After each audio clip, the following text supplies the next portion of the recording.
¿Alguno sabe el título del tema de hoy? ¿No dieron boletín? Ah, ok. El título se llama Babilonia. ¿Alguno conoce quién es Babilonia? Levante su mano quien conoce quién es Babilonia. Confusión. ¿Qué más? Error. ¿Qué más, hermano? También Babilonia es el antiplan que el Satanás tiene en la tierra para ir en contra de los hijos de Dios. Y eso ha ocurrido siempre. Fíjense, vamos a leer un versículo rápidamente en Primera de Pedro para ver qué es lo que dice ahí. Primera de Pedro, capítulo 5, versículo 13.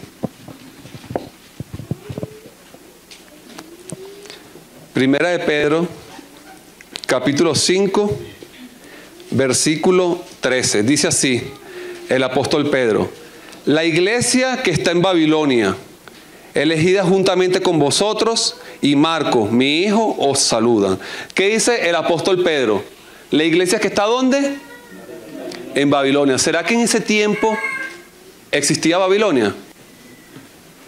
Físicamente, la Babilonia física había perecido ya hace mucho tiempo.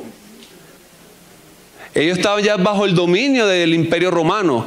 Y cuando él habla, está haciendo la saludación, haciendo el saludo, se está refiriendo a lo que viene siendo Roma, la iglesia que estaba establecida en Roma. Pero ¿cómo llama a Roma? Babilonia. Por eso que en visión, cuando a Juan se le muestra la bestia que no podía, que no entendía, vio como que estaba como amalgamada, vio 4 bestias y es eso se trata de Babilonia. La Babilonia física comienza a partir de, bueno, su levantamiento, porque tuvo un levantamiento anteriormente, pero su levantamiento a través del rey Nabucodonosor comienza a través del siglo VI, siglo VII. ¿Sí? En el año 405 a.C., Nabucodonosor, a través de sus tropas y al comando de Satanás, va y ataca Jerusalén. Se lleva primeramente a todos los entendidos, se lleva a los príncipes y hasta el rey y los lleva cautivos. Es el primer cautiverio que tiene, o el primer asedio que hacen Babilonia. Posteriormente tuvo 2 asedios más, que en el último destruye lo que viene siendo el pueblo, destruye el santuario, destruye la ciudad completamente. Pero en esa primera incursión del rey Nabucodonosor, se lleva cautivo a Daniel y sus amigos, y con todos los entendidos y los sabios del pueblo de Israel. Entonces vemos que Babilonia va en contra de los planes de Dios. Israel fue llamado para hacer luz, en todas las naciones. Y les cuento, estratégicamente, Dios puso a Israel en ese sitio porque ese era un sitio, un tránsito de todas las personas que hacían mercaderes. Lo que iba, porque en la parte central es desértica y ahí estaba toda la costa, lo que viene siendo Galilea. Entonces todas las personas que tenían que hacer negocio, llevar sus mercancías a otras naciones, pasaban por Jerusalén. Y eso es lo que quería Dios, que el mundo conociera al Dios vivo. Pero ¿qué hace Satanás? Satanás agarra un pueblo, lo lleva a la oscuridad o al mundo entero, y ahora, no obstante eso, sitia al pueblo de Dios. Porque ¿qué es lo que quiere Satanás? Oscuridad para este mundo. Satanás lo que quiere es que nadie conozca el nombre del Dios vivo, que nadie conozca del Evangelio, que nadie conozca de la salvación, que nadie conozca de la vida eterna. Por eso que a Babilonia se le dice confusión. Por eso que a Babilonia se le dice el contraplan de Dios. Pero fíjense, Babilonia fue utilizada también por Dios para llevar un castigo a su pueblo. Fíjense lo que dice en Isaías. capítulo 47.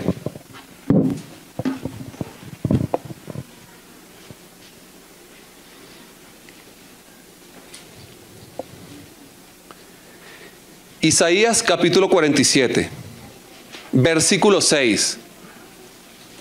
Dice así el profeta: me enojé contra mi pueblo, profané mi heredad y los entregué en tu mano.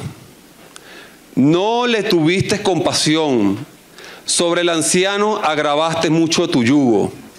Dijiste: para siempre seré señora, y no has pensado en esto, ni te acordaste de tu postrimería.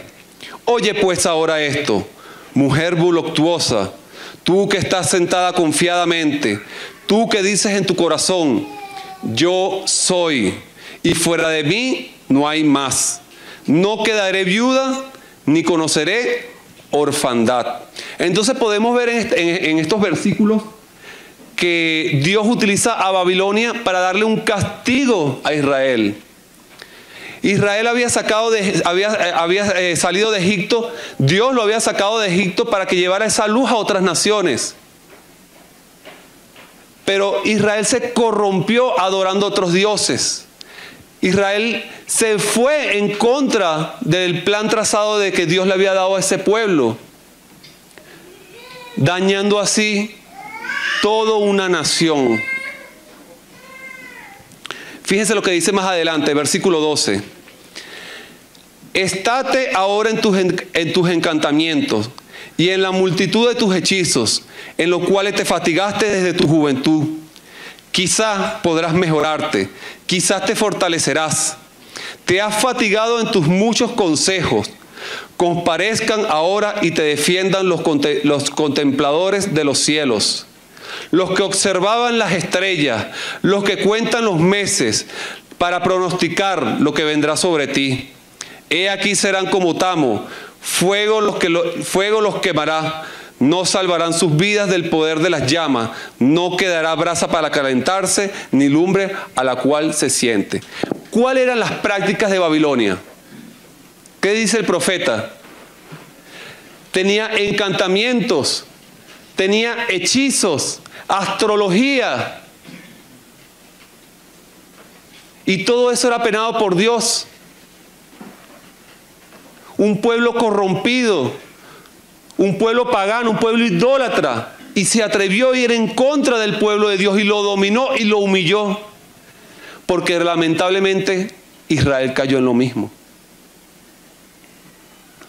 Anteriormente Asiria había sitiado Israel, Samaria, y la destruyó por completo. Pero ahora Babilonia se levanta en contra de Judá, la tribu del sur, la asedia y la humilla nuevamente. Toda persona que no esté en los caminos de Dios será humillado por Satanás. Hablaba yo con el hermano Abismael y él me decía que lamentablemente se está levantando una generación que no conoce a Dios. Y yo le dije al hermano Abismael, pero es aún peor. Se está levantando una generación que cree conocer a Dios, pero no lo conoce. Porque es peor, porque si no conoce a Dios, una generación sabe que está en un error. ¿Y qué busca? Humillarse delante de Dios. Pero si se levanta una generación que cree conocer a Dios, ¿cómo va a arrepentirse si cree que está bien? En Apocalipsis, el llamado que le hace Dios a la iglesia, ¿qué le dice? Tú crees que estás bien, pero no lo estás. Crees que lo tienes todo, pero eres un miserable. Lávate los ojos con colirio para que puedas ver. Y Dios amonesta a la iglesia para que se arrepintiera. Dios nos amonesta para que nos arrepintamos. Porque creemos estar bien y no lo estamos. Este es el llamado que le hace Dios a la iglesia. Y vemos como Babilonia, a través de sus hechizos, a través de sus encantos,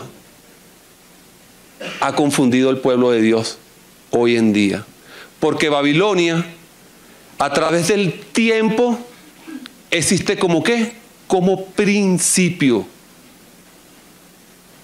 La Babilonia física pereció en aquel tiempo, pero la Babilonia espiritual continúa. ¿Y cómo continúa Babilonia espiritual? A través de la música, a través de la moda, a través del sexo, del adulterio, de la fornicación.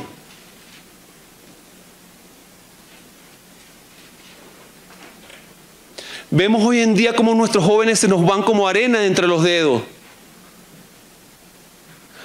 Muchos de nuestros hijos que deberían estar aquí escuchando la palabra de Dios, adorando al Dios Altísimo, hoy no están. ¿Y qué decimos? ¿Qué hacemos? Y nos preguntamos, ¿qué está pasando?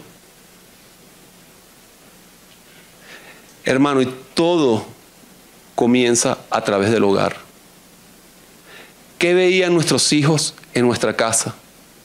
¿Cómo se trataban sus padres en el hogar? ¿De qué se hablaba en el hogar? Se hacía el culto vespertino. Se exaltaba el nombre de Dios en nuestros hogares. Y hoy en día preguntamos, ¿qué está pasando con nuestros jóvenes?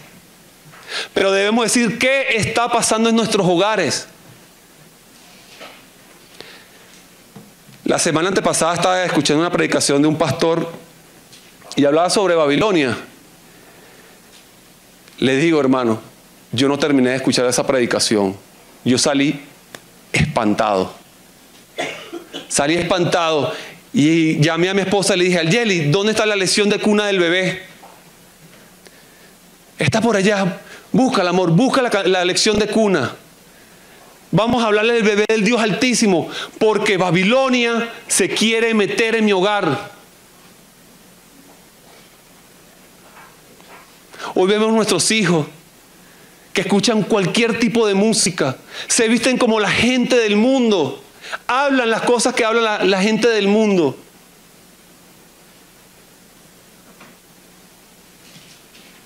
Y así se levanta una generación, hermano, que cree conocer a Dios, pero no la conoce.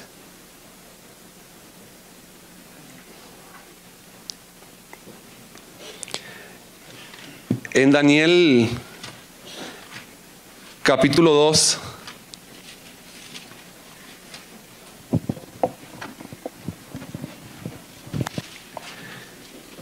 el rey Nabucodonosor se le dio un sueño en el cual no se acordaba. Como ningún astrólogo, ningún hechicero podía saber, porque no le revelaba el sueño, no le decía cuál era el sueño, él dio un edicto de muerte. Que todos los astrólogos, los sabios y entendidos del reino perecieran. En ese momento va uno de los guardias a donde está Daniel, y Daniel espantado dice, ¿pero qué es lo que está pasando? Y le cuenta. Y le dice, deme tiempo que el Dios de Israel va a revelar el sueño al rey. Y así fue. Daniel le revela el majestuoso sueño que fue una vista desde el imperio babilónico hasta la segunda venida de nuestro Señor Jesucristo. Y al rey Nabucodonosor no le quedó más que humillarse ante el Dios viviente, ante nuestro Dios. Y en el versículo 46 dice lo siguiente del capítulo 2. Entonces el rey Nabucodonosor se postró sobre su rostro y se humilló ante Daniel y mandó que le ofreciese presentes e incienso. Versículo 47.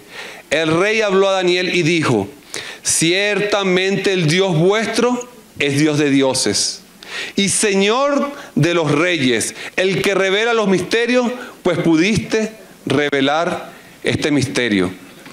Vemos como un joven en las manos de Dios fue luz en las tinieblas que rodeaba toda esa nación.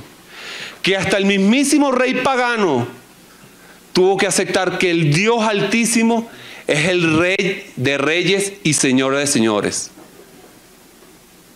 Gracias por esos amenes.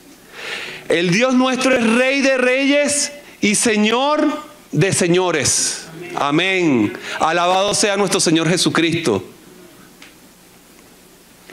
No se sabe cuánto tiempo pasó del versículo 2 al versículo 3, del capítulo 2 al capítulo 3. Pero el rey Nabucodonosor hace lo siguiente. Vamos a leer el versículo 1 del capítulo 3. El rey Nabucodonosor hizo una estatua de oro, cuya altura era de 60 codos y su anchura de 6 codos. La levantó en el campo de Dura, en la provincia de Babilonia. Y envió el rey Nabucodonosor a que se reuniesen los sátrapas, los magistrados, capitanes y oidores, tesoreros, consejeros, jueces y todos los gobernadores de la provincia, para que viniesen a la dedicación de la estatua que el rey Nabucodonosor había levantado. Fueron pues reunidos los sátrapas, magistrados, capitanes, oidores, tesoreros, consejeros, jueces y todos los gobernadores de la provincia a la dedicación de la estatua que el rey Nabucodonosor había levantado, y estaba en pie delante de la estatua que había levantado el rey Nabucodonosor. Versículo 4.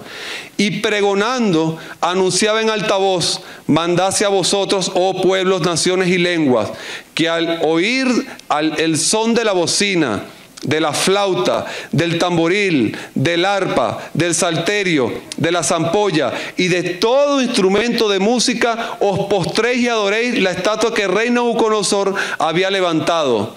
Y cualquiera que no se postrare y adore, inmediatamente será echado dentro de un horno de fuego ardiente. Fíjense en este capítulo 3. Amigos, hermanos, Daniel contiene las llaves que abren los misterios del Apocalipsis.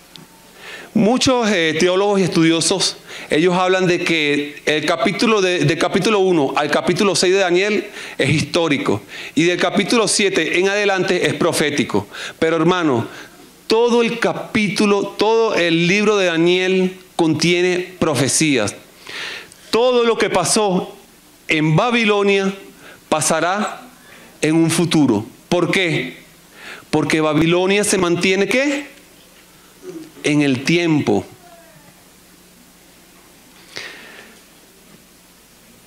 Fíjense, ¿cuándo comienza Babilonia? ¿Cuándo comienza el auge de Babilonia? ¿Alguien se acuerda de Babel? La Torre de Babel. De la Torre de Babel. Abraham se le llamó a salir de Ur de los Caldeos, que anteriormente había sido Babel, y posteriormente iba a ser Babilonia. Prácticamente lo que le dijo Dios a Abraham, le dijo: sal de la confusión y yo te llevaré a la luz. Eso fue lo que le dijo Dios a Abraham. Sal de Babilonia, que yo te llevaré a la Canaán. Pero no a la Canaán que fluye leche y miel. Porque en el autor de Hebreos dice de que Abraham murió sin haber recibido lo prometido.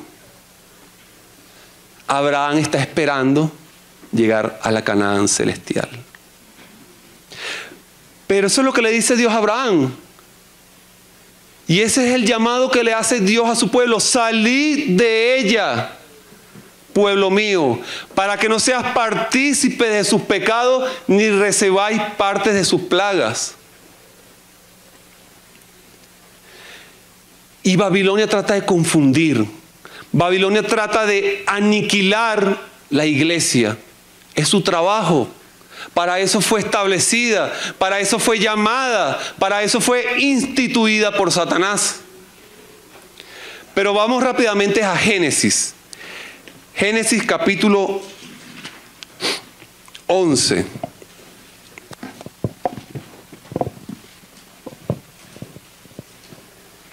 ¿Cómo se llama el fundador de Babel? Nimrod. ¿Y qué significa Nimrod? Cazador dispuesto, cazador furtivo delante de Jehová. Esta connotación hebrea, muchos teólogos han querido tratar de darle significado verdadero de Nimrod. Ya han llegado a la conclusión que Nimrod significa el que va en contra de Jehová. Fíjense, versículo 1 del capítulo 11 de Génesis. Tenía entonces toda la tierra una sola lengua y unas mismas palabras. Y aconteció que cuando salieron de oriente, hallaron una llanura en la tierra de Sinar y se establecieron allí. Y se dijeron unos a otros: vamos, hagamos ladrillo y cosámoslos con fuego. Y les sirvió el ladrillo en lugar de piedra y el asfalto en lugar de mezcla. Y dijeron: vamos, edifiquemos una ciudad y una torre cuya cúspide llegue al cielo, y hagámonos un nombre por si fuéramos esparcidos sobre la faz de la tierra. A simple vista, hermano, uno como que no entiende bien este texto bíblico. Pero la Torre de Babel es profética, hermano. Y ustedes me dicen: la Torre de Babel es profética, si eso pasó hace miles de años. La Torre de Babel es profética. Y le voy a decir por qué. ¿Qué quería Nimrod? Cuando usted ve la genealogía de Nimrod, la descripción que se le da al autor bíblico de Nimrod, le dice: fue el primer hombre poderoso en la tierra. ¿Qué quería ser Nimrod? Quería ser Dios. Pero fíjense, hermano,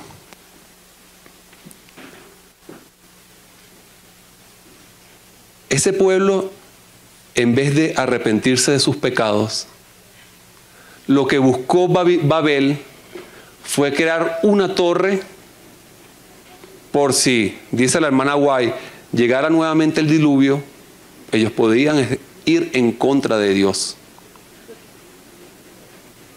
En vez de buscar el arrepentimiento, se fueron en contra de Dios. Y Satanás, ¿qué maquinó en la mente de esas personas? ¿Qué querían hacer? Fíjense.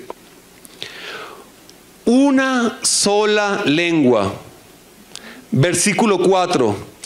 Una ciudad, una torre y un nombre.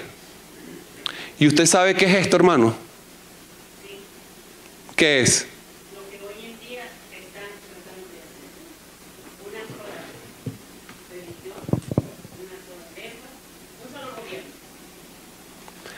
Esto es globalización.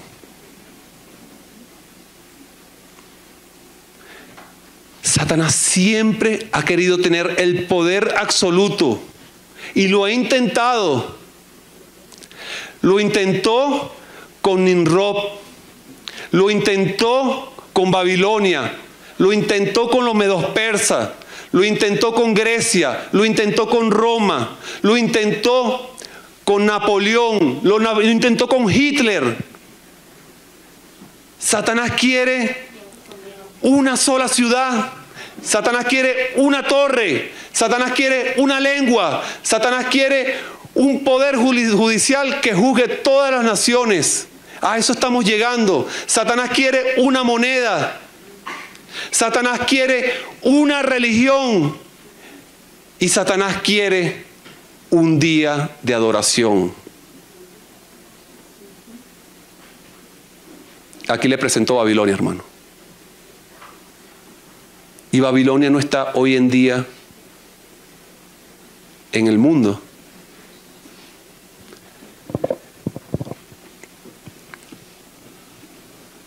Fíjense que en Daniel 3,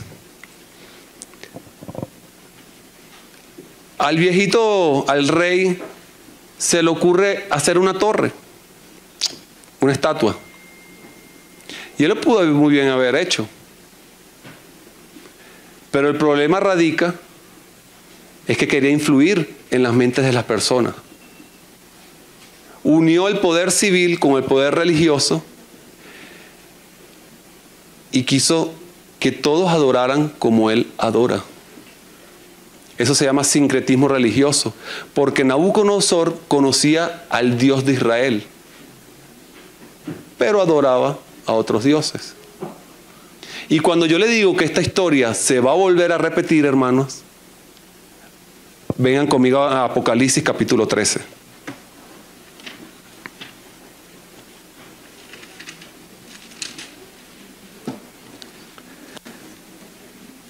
Hay unas palabras claves en Daniel. En Daniel hay una crisis. Hay un problema de adoración. Y hay un decreto de muerte. Vamos a ver qué nos dice Apocalipsis capítulo 13, versículo 1.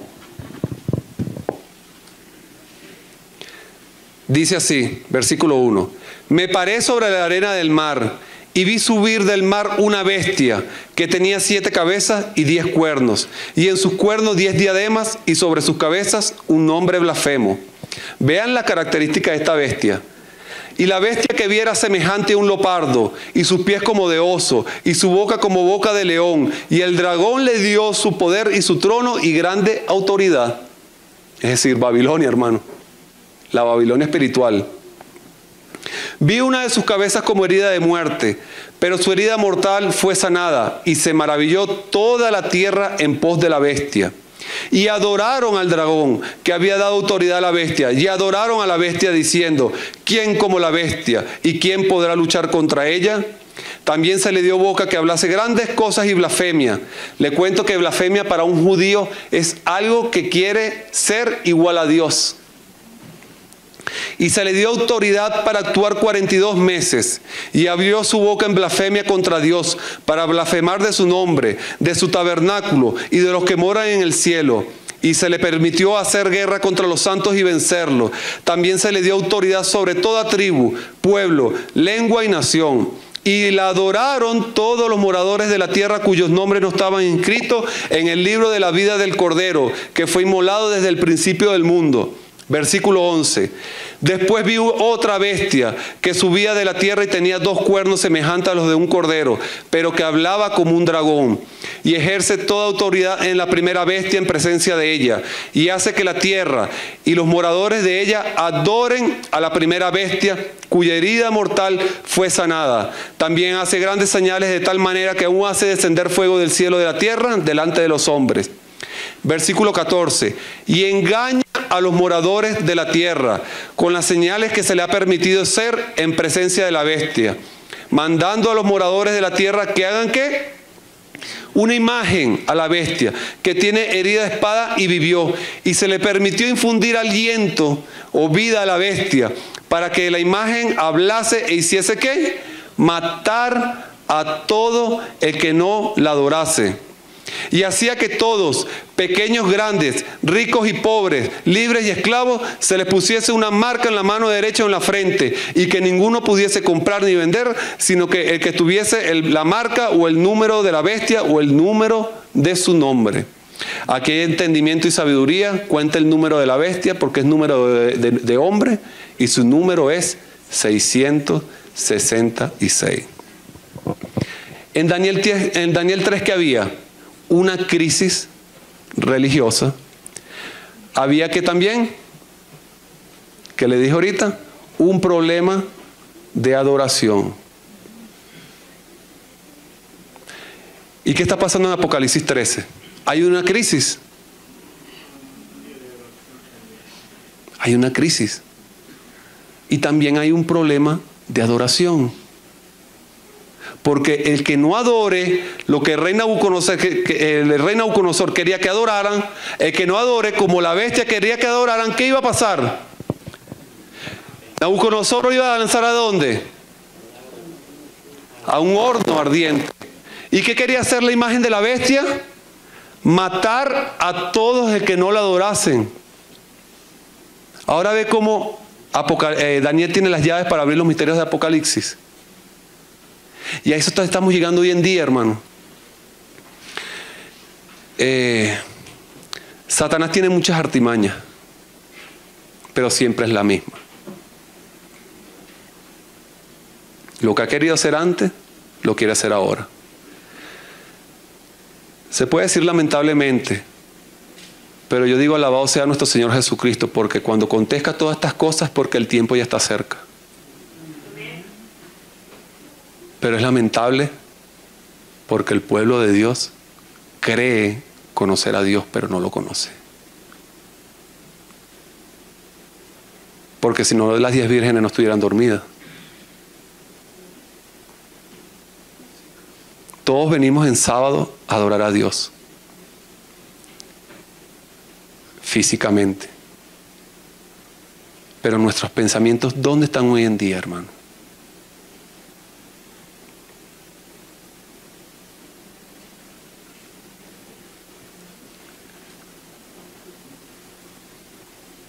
Y yo sé, hermano, usted está aquí y yo estoy aquí porque queremos estar con Dios.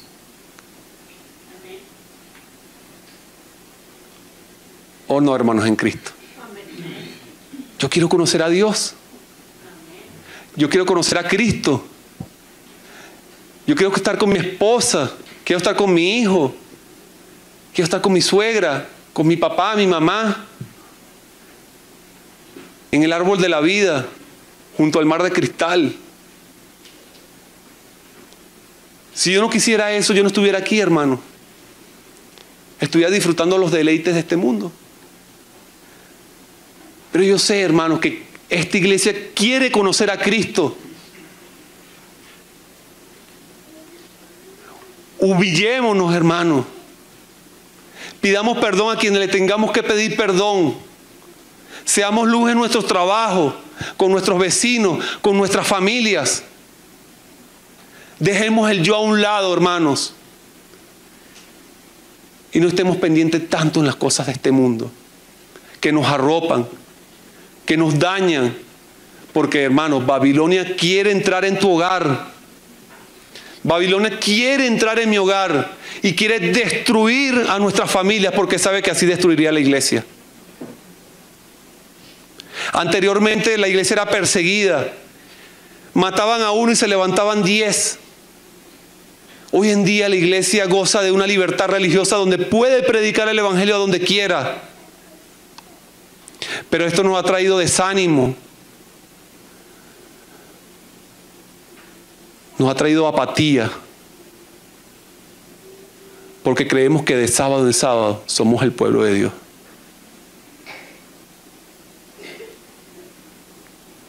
¿Dónde está su hijo hoy en día, hermano? ¿Está alabando aquí a Dios? ¿Dónde está su esposo hoy en día? ¿O su esposa? ¿Dónde están sus hermanos, sus primos, sus vecinos? ¿Usted le ha llevado el mensaje del evangelio? ¿O cuando sale de esa puerta, usted es una persona diferente que nadie lo conoce?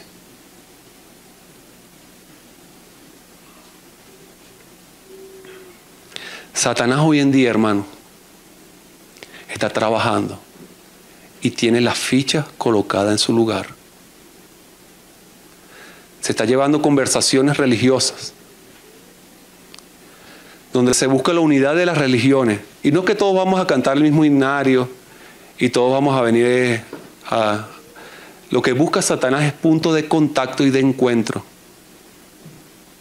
Hay un video que no le pude pasar donde aparecen las 4 religiones más importantes. Y Satanás. Y el sistema papal lo que dice es que en ese abanico de opciones de buscar a Dios, todos somos hijos de Dios. Pero la Biblia dice algo distinto. El único que nos lleva al Padre es Cristo. Y eso es falso. Pero lo que busca es la unión. Es decir, tú adoras a los ángeles, véngase. Tú adoras a Negro Primero, véngase. Tú adoras a la Virgen no sé qué, véngase. Tú adoras al Buda, véngase. Aquí todos cabemos. Lo importante es que adoremos. Pero ¿a quién vamos a adorar? ¿Como Satanás quiere? ¿O como Dios desea? Y lo hizo con Caín y Abel, Satanás. Abel, siendo parte del pueblo de Dios, adoró a Dios. Y Caín quiso hacer la adoración como a él le plazca.